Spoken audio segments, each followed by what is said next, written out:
We're gonna do our thing. Such a muted sound. What?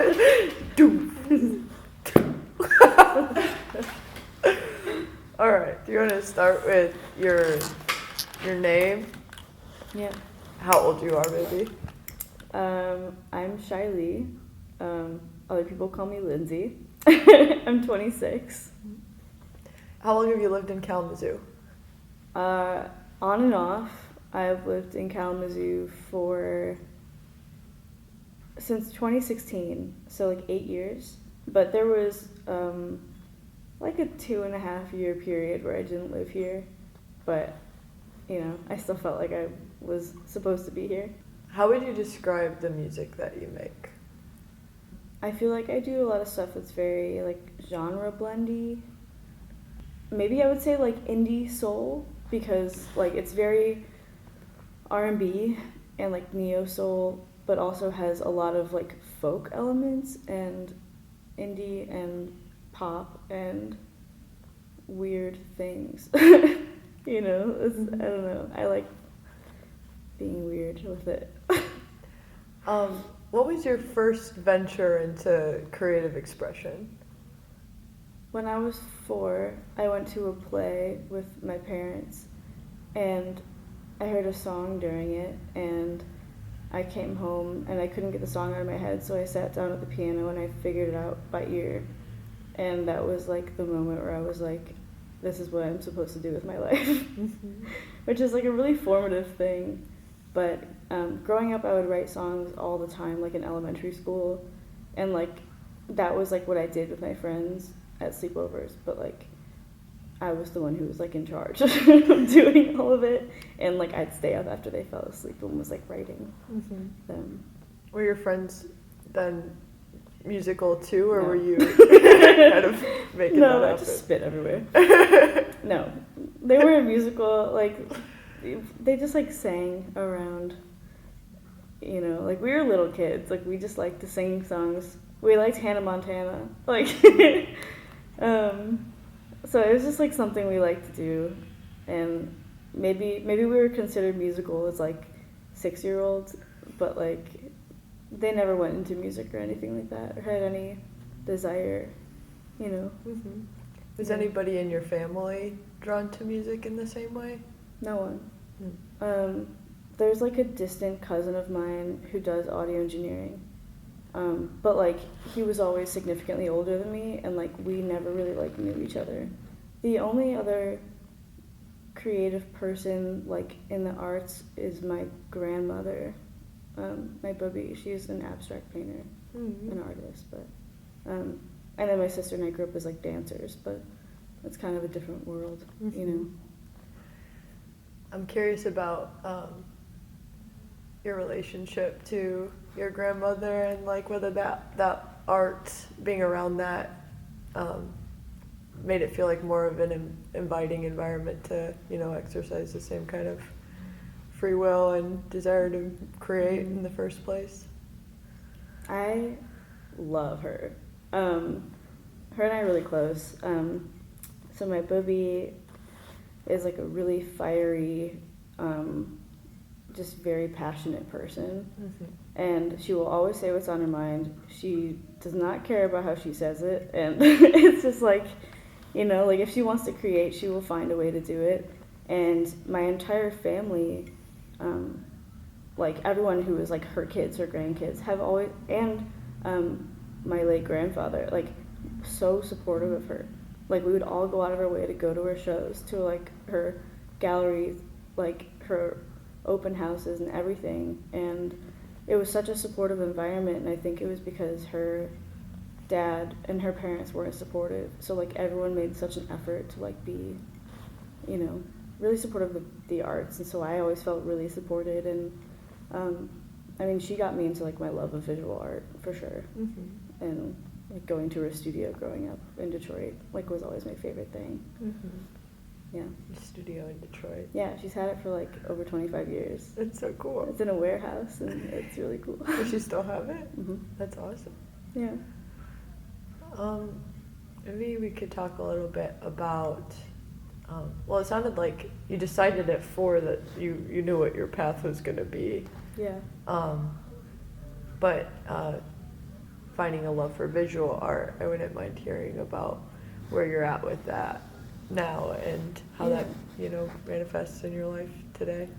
So, visual art for me feels a lot different than music, because music for me is like a need, like an internal need, and art is too, but I take it a lot less seriously. Mm-hmm. Meaning like the same like mental pressures and like the voice that's really hard on myself doesn't really exist as much for my art, because I'm like, this is fun, like this is play, and like I've learned like so many different kinds of mediums of art, and I love it. Like I do it all constantly, and I love doing like commissions for people and doing all these different mediums of it, but it's something that I can be a lot more playful with and not be like soul-crushingly serious about, Mm-hmm. So yeah. What kind of, what's your favorite mediums to play with for visual art? Drawing immediately, like with like ink drawing stuff. Mm-hmm. That's just always been my go-to. I always have like something with me, and it's like a very like anxious response to be like drawing. I really like embroidery a lot, acrylic painting, and something I find really interesting is like so many. I'm like collage and like mm-hmm. hand-drawn animation, mm-hmm. like all those things. So many. I don't know. Have you ever like blended forces in terms of like music and your visual art together? Mm-hmm. How has that looked like? I've done like a lot of my album art for stuff. Mm-hmm. I've done pretty much all of it. Not all of it, but like most of it. And there's like a, how Spotify has those canvases of like the animate, like the videos that will happen like behind songs mm-hmm. while they're happening. I did like an animation for one where I just like wrote out the name of the song and like had it be like hand-drawn animation. And sometimes like I do like, I don't know, like really funky makeup stuff with like photography things for art and music purposes, but I would love to blend them more, honestly. For the hand-drawn animation for the song that you used, how did that work? How did you bring that into fruition? I got a refurbished iPad, and I have this app called Procreate, which is the weirdest name, but it's like for digital art, and then basically you can like do like frame by frame, like one tiny mark at a time, mm-hmm. and it's like it takes forever, but I basically just did that over and over and over. Like I made like a digital painting, and then on top of that I like wrote out this animation for the song. Maybe we can kind of get back into like music territory, and like from what I know about you, you're a multi-instrumentalist, but is there one instrument that you gravitate towards most? Do vocals count? I mean, singing for sure. Mm-hmm. Keys second. Mm-hmm. I mean, singing is like my lifeline,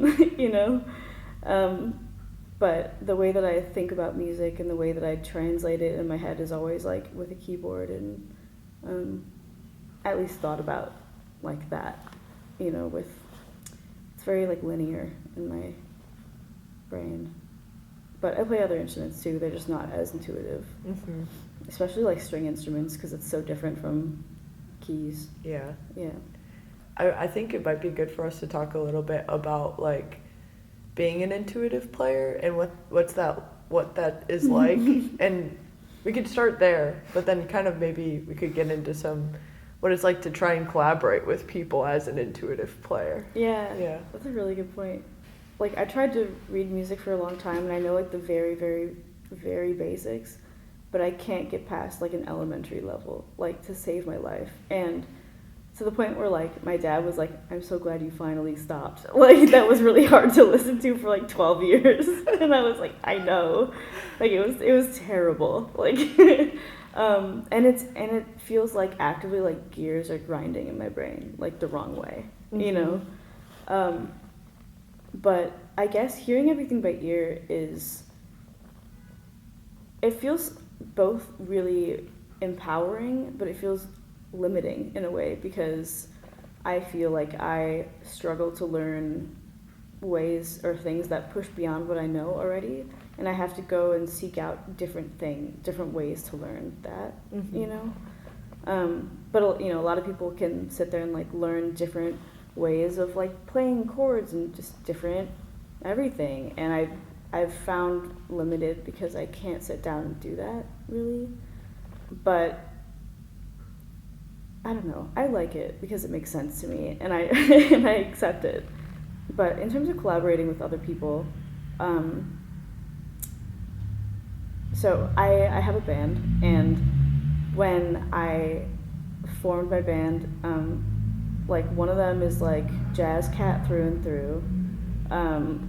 Another one is just like, he's amazing at like he's like composer sort of like world. And then other people were like, there was like other people were just like by charts, and I didn't know how to do any of that or make any of that or do anything that was helpful for any of them. And so I'd be like, well, here's my song, and I'd be like showing them stuff, and then they'd be taking notes. And my drummer Jude, bless his soul, like he would go home and he would make like charts for all of my songs, and like sometimes they'd write down like sheet music and stuff with like notes, and he'd come back with like packets and folders for everybody and was like, okay, I have translated this. And so like him and my guitarist Julian, they say that I use the hell out of theory, but I don't know how to talk about it, which I think is really funny. I resonate with that big time. Yeah. It's a cool and weird, and I've found sometimes you gotta remember to, for me anyway, like you gotta remember to validate the way that you create naturally.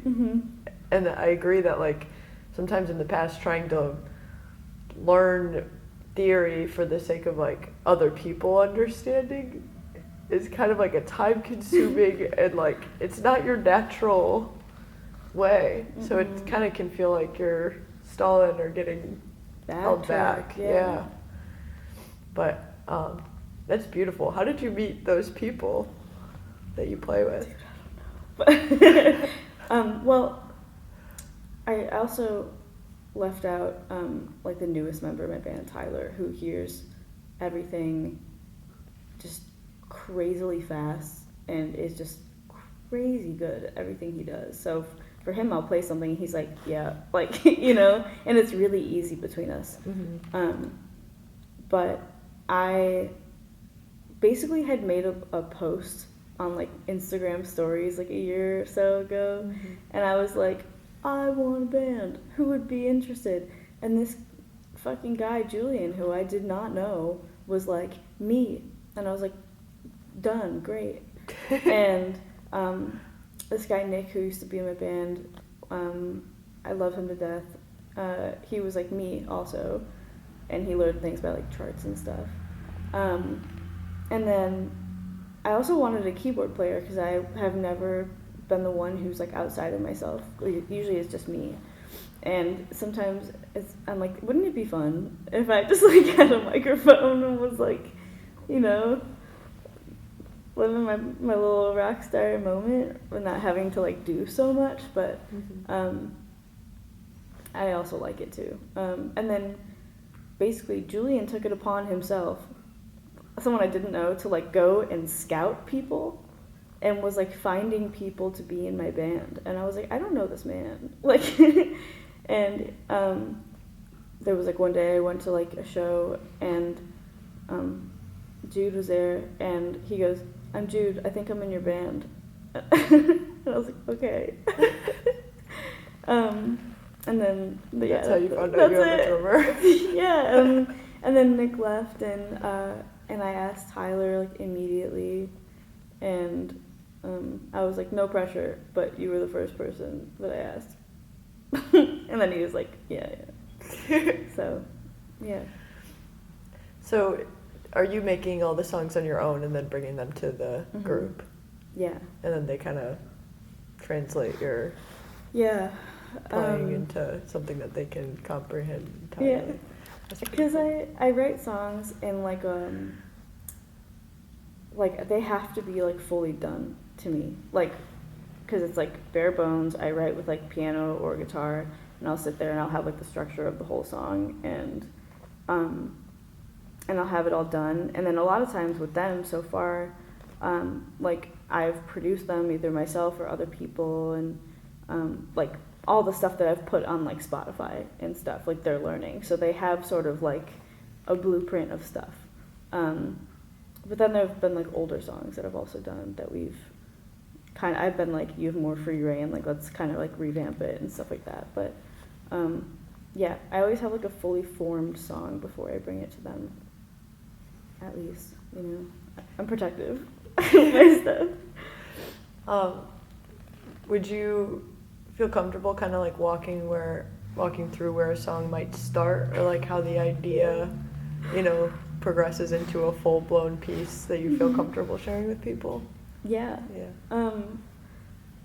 I used to feel like I did things differently, but right now, I've been talking about it lately. And have you seen Avatar, The Last Airbender? Mm-hmm. I feel like I go into the Avatar state where like he opens his mouth and his eyes and there's like light coming out, and I'm just like, and then all of a sudden a song appears. And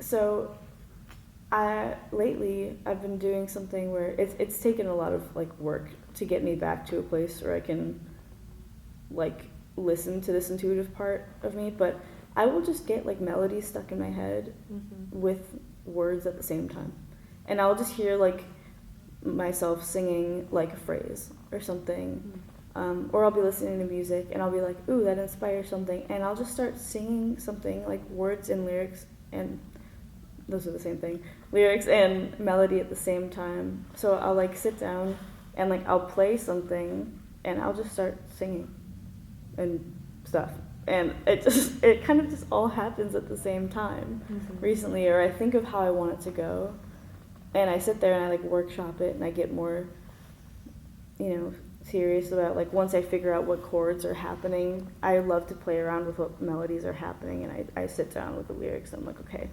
what do we have? What do I want to be different?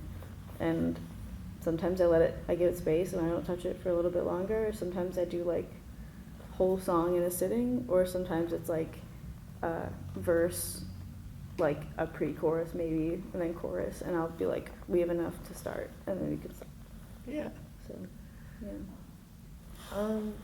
When you are like kind of workshopping it, when you first visit the piano, are you recording that in any way, or is that all just kind of like repetition, continue to play it over and over without that element? I record it once I'm like finishing up like that sit down, because otherwise I'm sitting here just going you know, and I have like enough voice memos of me on my phone doing that. But yeah, I record them, and then I'm kind of getting back into the groove of recording my own stuff again, because I was working with other like producers who were here, and it hasn't just been like I've just been out of the practice, I guess, and so I've been getting back right now into the practice of like doing everything on my own, which is a whole different beast. Yeah.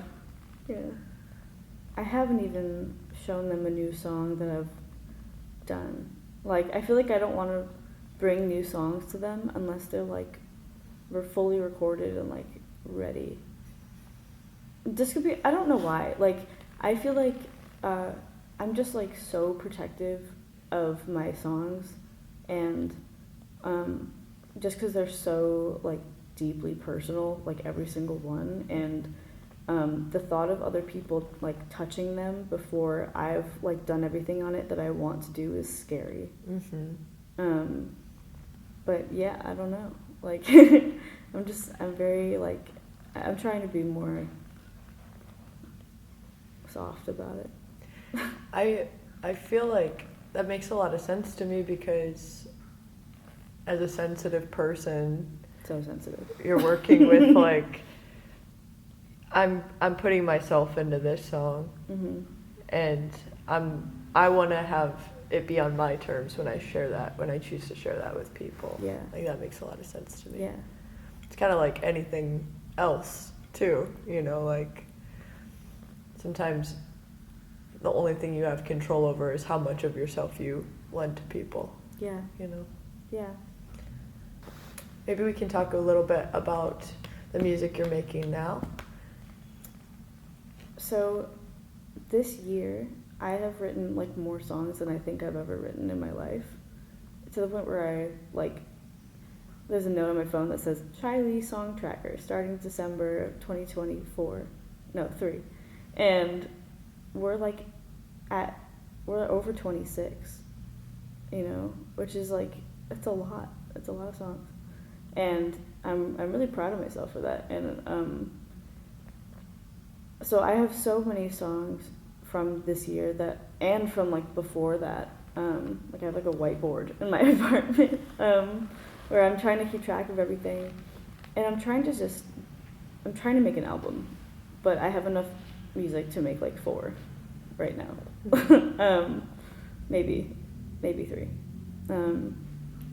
So I've just been working a lot on trying to like record them and get them into, I guess, out of the acoustic like bare bones space that they exist with me, and get them into more of a place that can be shared with other people. And I do have like a couple songs that I worked with someone else who produced them, but I'm not sure if I want them to be singles or not. Like one of those songs I'm releasing as a single on January 2nd. And it's that song you heard at the open mic that you and Jimbo heard, and then you guys were like, I had to leave. Because you were like, that made me really emotional. Yeah, Evergreen. I remember that. Yeah. So I'm putting out Evergreen January 2nd, which I'm really, really excited about. And yeah, I'm just trying to like crank away at getting my music produced, and whether that's like working with other people around me, doing it myself, like I have a hard time producing stuff as it is, but yeah, I'm just trying to get on it and like do more creative stuff all the time. And what are some of the goals that you have for yourself this year? Well, I was told that I should set a goal to play a show every month, which I would love. That'd be really exciting. I would love to put out like a full-length project, because I put out an EP this past like March, and if I could put out an album, then it'd be my first full-length album. I would love that. That's actually a really good idea. I should set like a timeline for myself. I'm like, this is smart. I want to create. I just create more with people that I care about, who care about me and the stuff that I do. And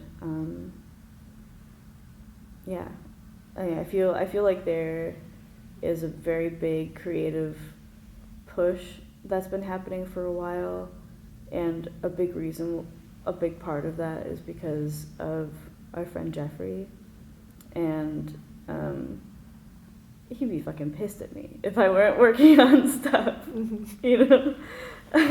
So, yeah, there's just a lot to do, and those are some goals. I feel like it might be good to talk about like that open mic space and like just the pureness of it. And I don't know, in my experience, that is just like a hidden gem of Kalamazoo. Yeah. I love it. I think it's the weirdest vibe. I do. I love it so much. It's like everyone walks in there and it's just like, the first time I went in there was a guy sleeping on the floor because he got tired. Like And it's just like so much random anything goes happens, and it feels like a spot that is kind of away from the world, you know, like once you walk in there it's like focused. And I've loved using that space, which Jeffrey used to pressure me to go, and he'd be like, are you coming? I'd be like, no. He'd be like, yes you are, and you were gonna play something. And I was like, fine. He'd be like, are you playing something new? I was like, what? So that got me to end up using this space as sort of like a testing ground. And like I've played songs that are like on my reject piles of songs that I think are just trash, you know, and songs that I've started and aren't finished, and I'm like, I wrote this last night, and things like like I've never played this in front of anyone, and it's funny, and I'm like, no one outside of this is gonna hear it, and I love that. And it's very accepting, and it's very silly, and I'm always laughing or crying or doing something there, and it's just a very supportive, cool space, and I'm very grateful for it being a part of my routine of getting out of my house and seeing people I care about. You know, one thing about that space is I feel it's, yes, you can perform and do anything you want in that regard, but I also feel like it's an accepting you as you come state. I feel like the last few times I've been there, I've been in a straight up like fugue state. Just like, it's difficult to revisit an environment that was once so filled with an energy you wish to be around. And to have that feel different. I think that Jeff really made that space special and would give me some like piece of advice or just some warmth that I didn't know that I needed. And I think that made that space worth going to every week to me. Yeah, me too. It'd be like the one time that I knew for sure I would see Jeff and Deb, and you know. And it was them. It was like they were the ones who got me to go, and they'd text me like, "Are you gonna be there? Like, are you gonna do this?" And I'm like, I would have a day where I'd be like, I'm having a really depressed day, like, you know, I'm really anxious and all this stuff, and Jeffrey's like, I want you to get up and I want you to come, and I'm like, He's like, we're gonna do it, and it's okay. And you know, like every time I'm there, I kind of feel a lot of that love. You know, it's like imprinted on the space. But at the same time, I've last night there was a show that I was at that was very like punky, and people were moshing and it was loud, and I was like crying in the back because I was like, you know, the space he would have liked to occupy. Yeah. And he would have been laughing at me because I would have been like, no, too anxious for this. But yeah, he has made a very deep impact on myself and my creativeness and my music, and was just like so supportive of everything I did, you know. I feel like people who aren't even close to Jeff would often experience that light from him, and I feel like the people who were super close to him, it just makes sense that it would just be incredibly difficult to lose somebody like that. It was just such a powerful like source of light and encouragement. But I think you're right to kind of transmute that into a dedication and devotion to your creative, you know, practice, because He'd be pissed. He'd be pissed. Also, like, he's like your biggest fan, and he's like that with like, he makes everybody at open mic feel that way. You know, like just being there is enough. Just saying or doing anything up there is vastly appreciated, you know. Something that like Devin and I have really, and this has been felt like widespread throughout the entire creative community, like this pull to create, you know, because of this energy that has been left by him. But Devin and I started doing something for the last like 4 weeks. And we called it Raw Utter Music Friday. No, Raw Utter Milk Friday, because it's straight from the teat.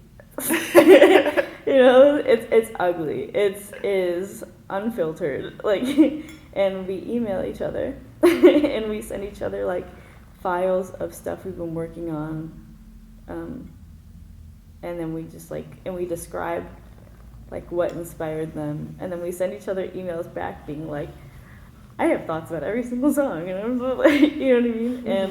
And so much of that, like we've kind of like made a pact where like we're just gonna keep creating, we're gonna hold each other accountable, we're not gonna let any of this momentum stop this. And I feel really inspired by the people around me for my own music. Like so many people, I used to be terrible with collaboration. I was terrified of it. Like I was like, I'm gonna look fucking stupid. Like no one can look at me. No one can, you know. But I mean, I've just totally flipped that around, and like I love hearing what other people do, and getting the chance to create with other people has been really fun, and I get to like let go a little bit, and it's less of like a soul moment, but it's like an exercise of freedom.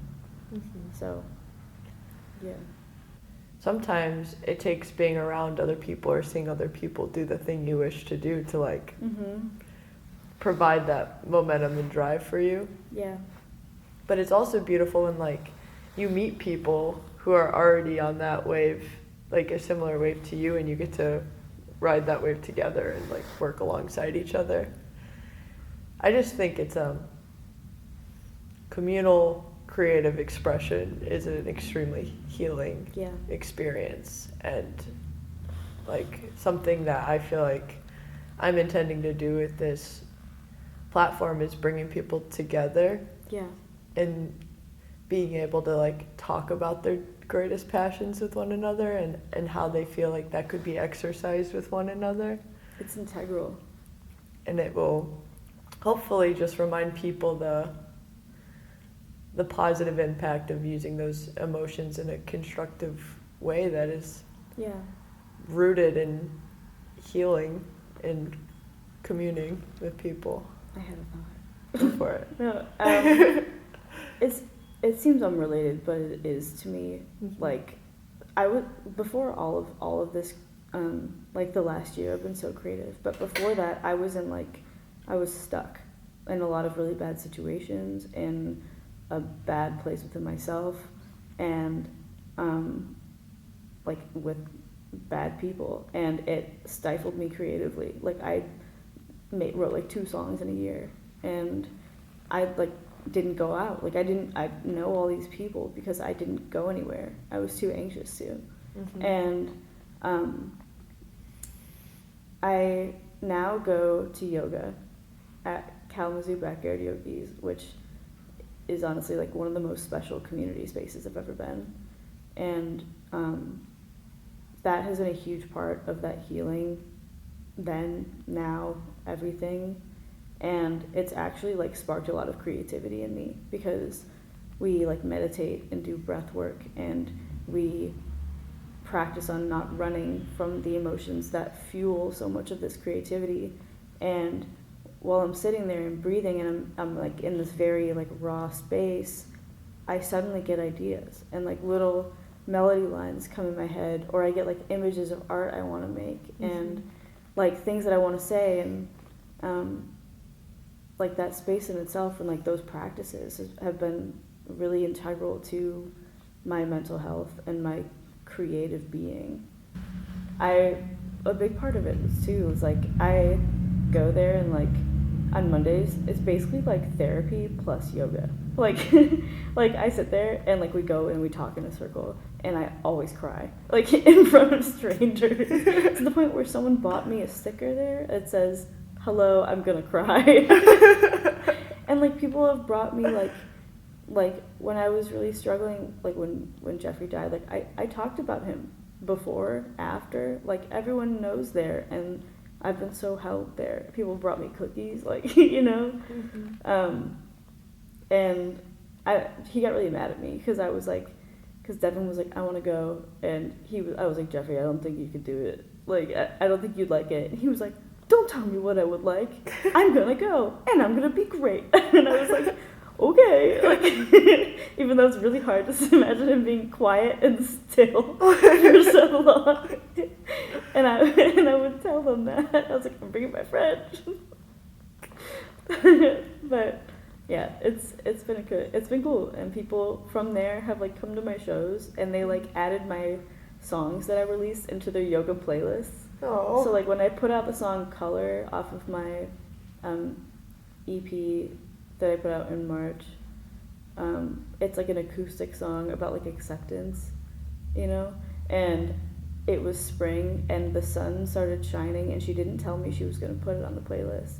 And so it was when everyone was laying here like this, and you hear people start sniffling, and I'm just sitting there smiling and with tears while the sun's laying on me. And she was like, everybody, that was by Lindsay. And people came up to me afterwards and were like, thank you. And I was like, what a weird space. Like, what an unusual space to have your music shown. Like, let me perform like that. Like, have everybody be like, yeah, you're gonna pay attention now. But she really force-fed my song onto people. Like, they had no choice. I think I'm liking establishing a connection between, like, yoga specifically. I feel like sometimes you'll hit a pose, and you'll just, like, feel all this emotion rush into you. Oh my god. And it's like, oh, I must have been, like, holding a lot of stuff right there. Like, that is where I was occupying, like, my stress or my anxiety this week was, like, residing here, for example. And, like, I think that's interesting to, I was watching this interview with Fern Brady, and she's a female comedian who has autism, and she was explaining how throughout the day she'll experience things that are overstimulating to her. And it could just be like, I'm sitting in a room with too bright of light, this is uncomfortable for me. I'm on a bus ride and I'm too close to people, this is freaking me out, but I can't have a meltdown right now because I've been socialized to hold that in until I get home. And then when I get home, I just have like this big meltdown that feels like a release of all the overstimulation I felt all day long. And I just remember hearing that and thinking like, wow, I wonder how much of that, like, just how I carry throughout the day, but also other people, and where they release that energy into. Like, it's different for many people, but for some people it is like taking some time of stillness and stretching your body out to kind of release it from like the tension you've been holding from being a socialized person all day. You know, it's really interesting to think about. It's a moving meditation, so like so much of the deep breathing is like, and I go to therapy a lot before yoga, so it's like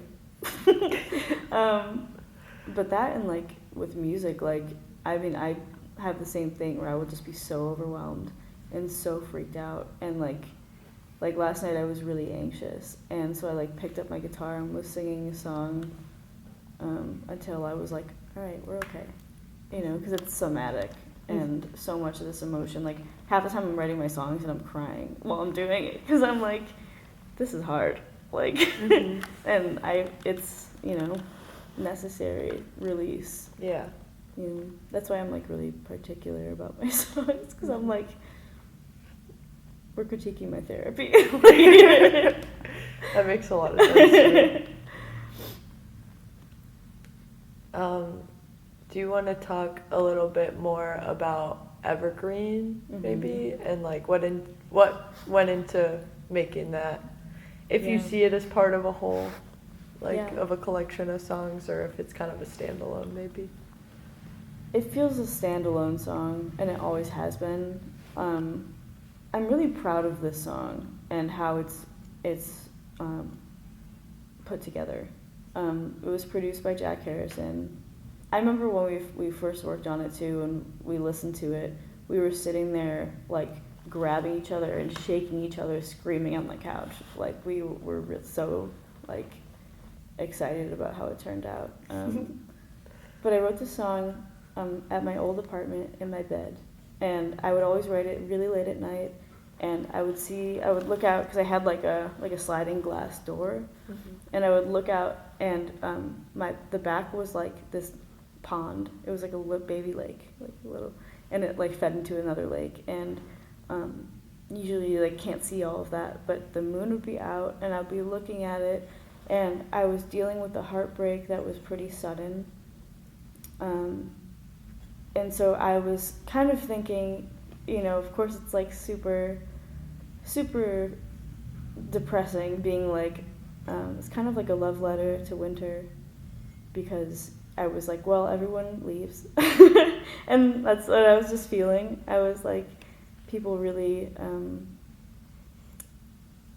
I was feeling like people really don't stick around in my life. But the winter always comes back, and I was it was like a weird moment of gratitude for that, and kind of like personifying winter, and like the lake I would look at and the moon, and I would talk about how I felt this, I always feel this pull to be connected to people and feel like it's not always reciprocated, and like in parts of the song I talk about how different things were over the summer when I was like dating that person, and and then it's like, and now I'm alone, but I have you, like my winter, and so that's what the song is about, and I would just slowly be up at night, like I was also a student at the time and working, so I would just like come home from like a crazy day, and I would just sit there really tired in my bed, and would just be playing this thing and slowly put it together over time. And I do love this song. I do. I'm proud of her. You saying that like there's like 4 years where you like struggled to get your creative voice like outward. It sounds like, and I wouldn't mind hearing like how you navigated that and like getting out of that. That's a good question. Thank you. I felt really stuck for a long time, and I kind of felt like I'd lost a lot of that feeling, not the drive, but feeling like maybe my purpose was less clear. And I've always been incredibly critical of myself and just way too hard on myself for no reason. And a lot of this, I was with Sam Peters for a long time. We dated for about 4.5 years, and he taught me so much. And I'm very grateful for everything that he taught me and how he helped me with it. But he would always say something to me when I would be freaking out about my music and stuff, and I'd be like, oh, I feel terrible. And he would be like, you need to view this as play. Like, this is play. Eventually I was like, what do I need to do to get back to this? And I was thinking about the part of me that started, which is like the inner child in me. And I was like, and this is also like, I've had like 3 hip surgeries where I had to get like my hips restructured and stuff. So I was like, there was a long time where I was just like stuck in my bed and I couldn't do anything and I couldn't express anything, and I was like really sick for a long time too. So like, I basically like kind of asked myself these questions, like what would make this feel like play? What would my inner child want to do? And I took it outside of music, but I was like, I need to view this in terms of life. Like there's an inner voice inside of myself, and it's been like suppressed. So by the time I was able to go on walks again, because like I like couldn't even do that for a long time, I would listen and I would say, what does little Lindsay want to do? And like in my head, I'd be like, I would see a tree and be like, I'm gonna climb that tree. But normally you wouldn't listen to something like that. You're just like, ooh, cool tree. Mm-hmm. So I would sit there and I'd climb a tree. and I'd sit there in the tree and be like, yeah, that feels right. And, you know, like I would start splashing in puddles and like dancing around in the rain and like doing little things like by myself that just this little voice, you know, that you just hear this little voice in the back of your head being like, you can go do that. And over time, the voice got louder and it got more clear. And I was like trying to train myself to be able to hear those little melodies that would come in my head or something. And I was like, you need to record every single thought that you have. That is like any little melody that you hear. Any word, like you document it because that's you with your intuition that's coming through and you've been ignoring it and suppressing it and passing judgment instead of being like, hi, you're here, like let's talk. Mm-hmm. And so I worked really hard to retrain myself and now like finally it's been like constantly. Like I'm writing songs constantly now and I hear it all the time and I'm like doing dishes and I hear a song and it's like inspiring me. So I'm sitting here doing dishes, writing in my head while I'm doing, you know, like all the time. And I'm really grateful for that. Like so grateful. And I'm still really critical of myself, but I still have this thought like, you know, this is what you do for fun. This is play. Nothing is so serious that you have to be like, you know. Yeah. There are plenty of times a day where I'll get a thought where I'm like, there's that thing on the ground. What is that? I want to pick it up and like put it in my pocket. What is that? Like just like a weird little kid thought, right? Yeah. And like, what if I slid across this wood floor in my socks?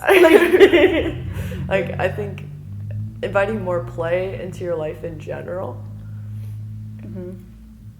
That's how like your creative endeavors and stuff feel more fun and lighthearted too, you know. Mm-hmm. Like, my music's so serious too. So and I'm such like I'm like a very silly person but I'm also like really intense and and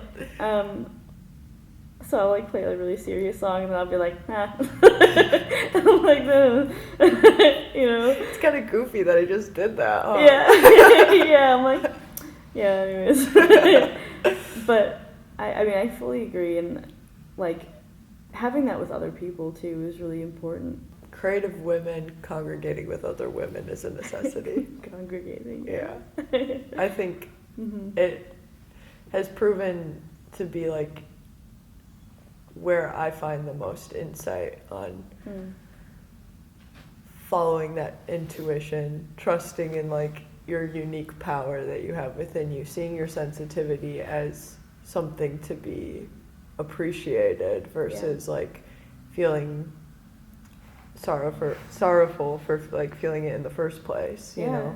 The fact that you said that, on my keyboard I have like a list of affirmations because I will like every 3 days I'm convinced everyone hates me. Like it's a whole thing in therapy. Like I have screenshots on my phone of nice things people say to me because I'm like everyone hates me. Like, and I'm like it's just true, but it's not, you know, it's not true. And I am still working on this, but I will feel guilty for playing my songs at a show people choose to come to. And I have to have on my thing, people choose to see you right now. They are making the choice to hear your music. Like you're okay. This is a good thing. Like you're allowed to do this. And so, yeah, like the whole like feeling sorrowful for like being sensitive and all this stuff, because I don't know why I feel like guilty for playing sad music, because I'm like, I don't want to bum you out, like, but I want to make people feel something. Mm-hmm. So that's a practice. We're a work in progress. People have the option to be there, and they are exercising that agency. Free will. Yeah. Yeah. Is there any like words of wisdom or like anything you want people who might be similar to you maybe a few years ago that might be like struggling to make it happen but have the drive? It's okay to be where you are, and it's okay to want different things than where you are now, and the only thing that is going to change is you.